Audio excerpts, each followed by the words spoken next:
Yes, it is possible to install solar panels on your house in Hawaii. In fact, Hawaii is one of the best places in the United States to install solar panels because of its abundant sunshine and high electricity rates. Hawaii has set a goal to achieve 100% renewable energy by 2045, and as part of this effort, the state offers several incentives to homeowners who install solar panels, including tax credits and net energy metering programs.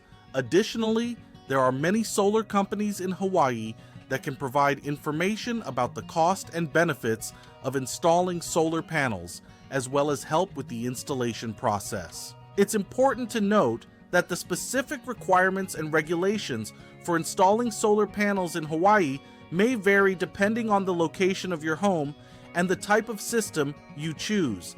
It's recommended that you consult with a licensed solar installer and your utility company to determine the best options for your home and ensure that your system complies with all applicable laws and regulations.